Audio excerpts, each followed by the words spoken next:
하나님 우리 아버지와 주 예수 그리스도께서 은총과 평화를 여러분에게 내려주시기를 빕니다. 시내산 언약의 정수이며 구약 성서와 신약 성서에서 모두 유일무이하게 권위 있는 것으로 간주되는 십계명은 소위 말하는 정언법입니다. 즉 너는 해야 한다는 형식으로 조건을 허용하지 않는 무조건적으로 타당한 명령이라는 것이죠. 10가지 명령으로 되어 있기 때문에 고대 기독교 교회의 시대 이래로 십계명이라고 불리게 되었습니다. 율법은 하나님이 모세에게 말씀하신 것으로 기록이 되었다면 이 십계명만은 하나님이 돌판 위에 새긴 것으로 1인칭으로 표현이 되었습니다.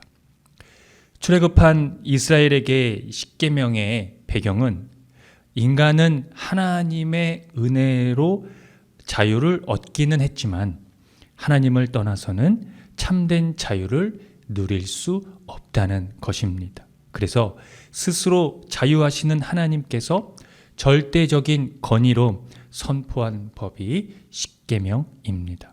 그 시작을 다음과 같이 하고 있는데요.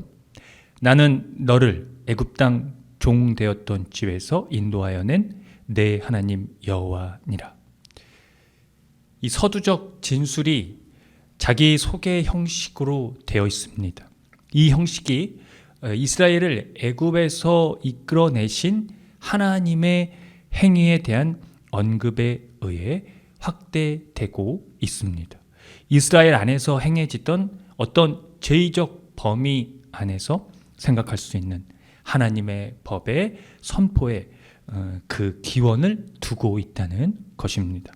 따라서 하나님의 행위는 십계명 부여에 선포된 것이고 동시에 그 계명의 근거가 되는 것임을 상기시키신 것입니다.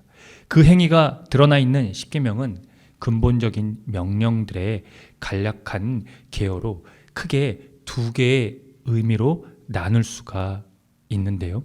첫 번째부터 네 번째 계명에 이르기까지는 이스라엘의 하나님 경배와 직접적으로 관련된 명령들이 나타나고 나머지는 이스라엘 안에서의 인간의 공동생활에 관계된 명령들입니다.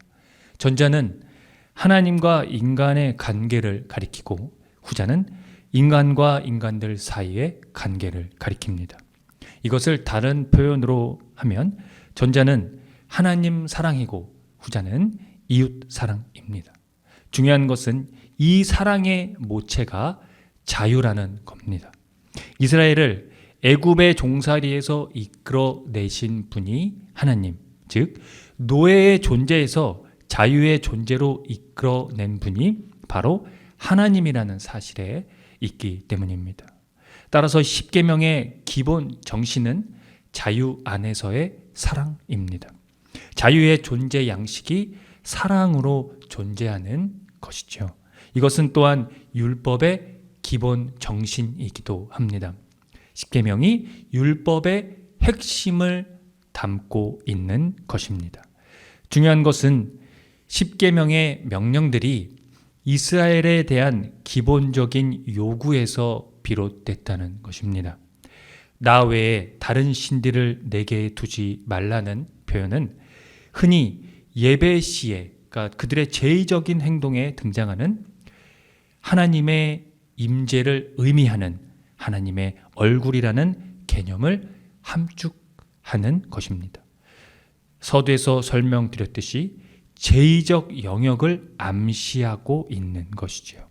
하나님의 임재가 나타나는 곳에서는 즉 이스라엘의 제의 영역 전체에 있어서는 다른 신들이 있어서는 안 된다는 것입니다.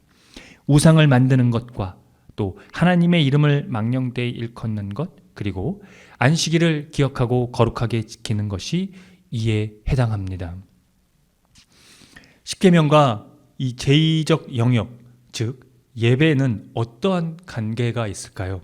십계명의 요구는 인간의 삶에서 하나님을 중심에 삼으려는 것입니다.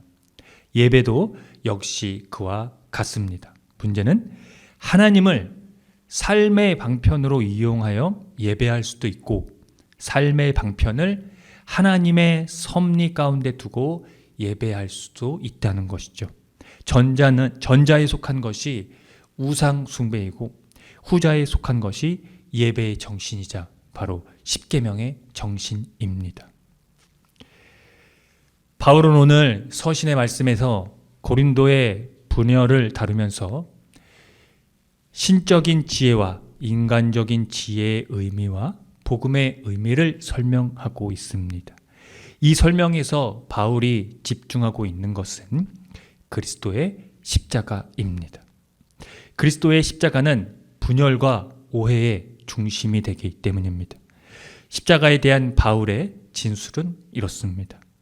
개역개정은 십자가의 도로, 새 번역은 십자가의 말씀으로, 공동번역은 십자가의 이치로, 현대인의 성경은 십자가의 진리로 번역했습니다. 십자가의 도는 기독교의 본질적인 기초인 복음만을 의미한다는 것입니다.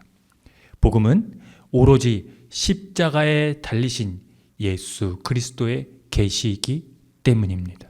따라서 그 결과가 이중적입니다. 십자가의 도는 복음은 멸망할 사람들에게는 어리석은 것이지만 구원받은 우리에게는 하나님의 능력이라는 것입니다. 십자가는 곧 사람과 세상을 변화시키는 구원의 능력이라는 것입니다. 그런데 하나님께서 십자가에 달리신 그리스도 안에서 행하신 일은 지혜와 능력에 대한 인간의 이념들과는 직접적으로 모순이 됩니다. 그러므로 세속의 지혜와 힘을 구하는 자들에게 십자가는 미련할 수밖에 없습니다. 유대인들은 기적을 요구하고 헬라인들은 지혜를 찾습니다. 이런 것들이 하나님을 삶의 방편으로 이용하는 우상 숭배입니다. 그러나 바울은 인간이 하나님을 찾아 나서는 방법이 아닌 하나님께서 인간의 곤경 가운데 깊이 개입하시는 분임을 깨달았습니다. 바울은 그 개입, 즉 십자가를 하나님의 어리석음이라고 한 것입니다. 그 어리석음이 사람의 지혜보다 더 지혜롭고 하나님의 약함이 사람의 강함보다 더 강하다는 것을 경험했기 때문입니다.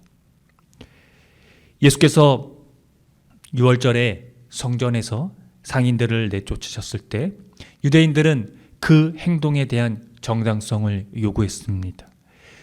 그들이 보고 싶었던 것은 사람의 지혜와 사람의 강함이었습니다. 그러나 예수께서는 성전된 자기 육체를 가리켜 비유적으로 이르셨습니다. 너희가 이 성전을 헐라 내가 사흘 동안에 일으키리라가 그것입니다. 예수님의 인간적인 육체는 하나님의 현시가 일어나는 유일한 장소입니다. 따라서 유일하게 참된 성전, 참된 예배의 유일한 중심이 되십니다. 예수님의 육체가 곧 십계명을 가리키고 있는 것이지요. 십자가에서 죽임을 당한 예수님의 몸만이 교회를 성립시킵니다. 그렇습니다. 그분이 바로 교회의 몸이며 머리가 되십니다. 하나님의 어리석음, 하나님의 약함, 십자가에서 하나된 교회, 바로 우리는 예수 그리스도의 몸을 통해 하나님의 능력을 입습니다. 그분이 죽은 사람들 가운데서 살아나셨다는 것을 믿기 때문입니다. 아멘. 함께 기도합니다.